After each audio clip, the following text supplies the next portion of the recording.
me because raccoons look vaguely like robbers.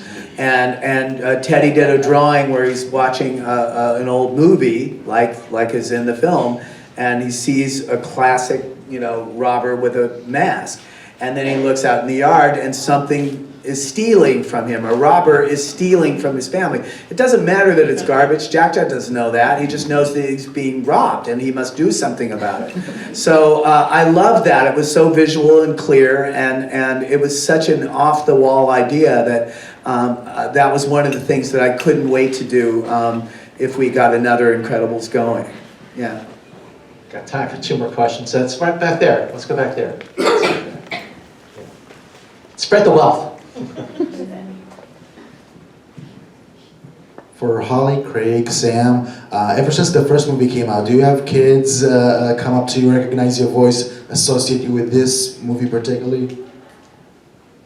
Kids don't do that.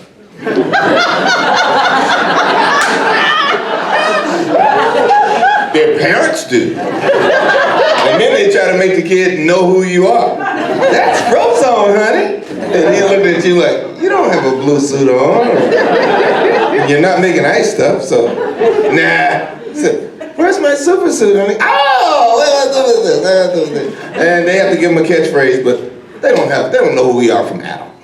Yeah. Now, as they got older, like the kids that are going to be now, the kids that were 4 and saw the movie are now 18. So they've been waiting. They're knocking little kids over to get in line. My daughter's 35. She's knocking big kids over to get in line. So, they understand that part. But no, we don't get a new audience because we did a movie that kids really like.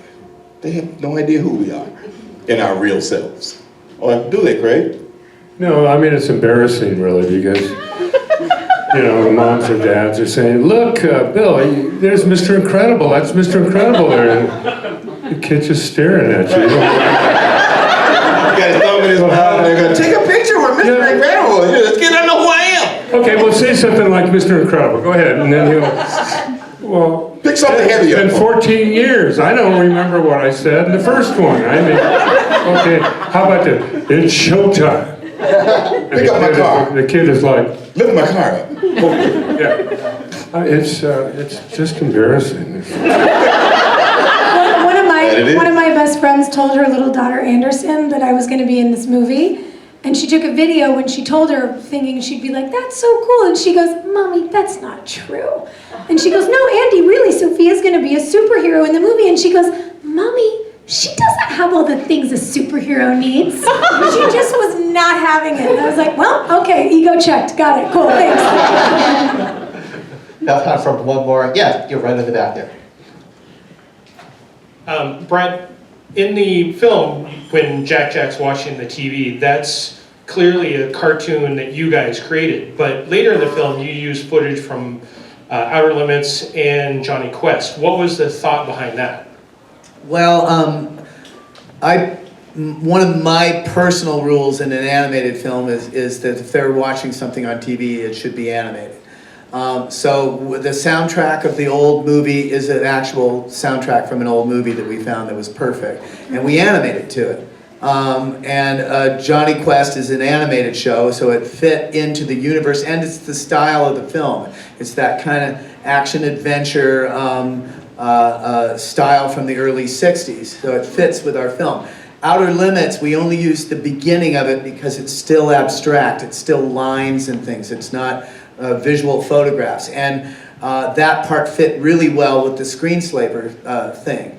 Because they're talking about taking control of your TV. And I just remember when I was a kid, that scared the crap out of me. That TV once a week was being controlled by who? Aliens?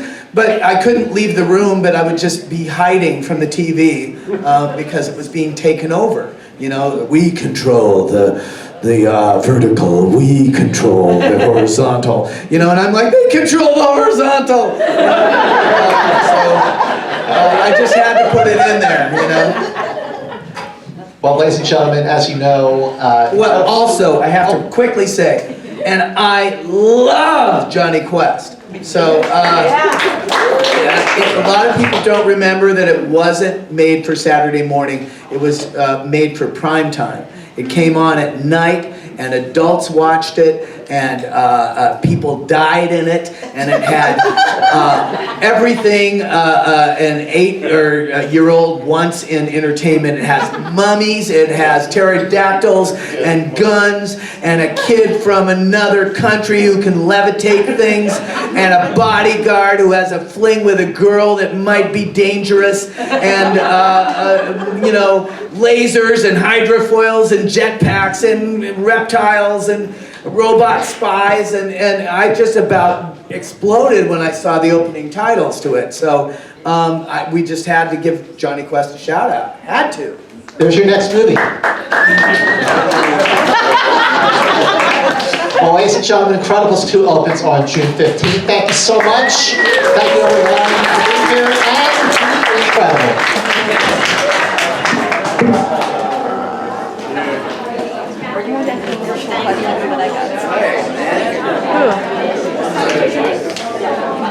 There's a line. I go to Sam.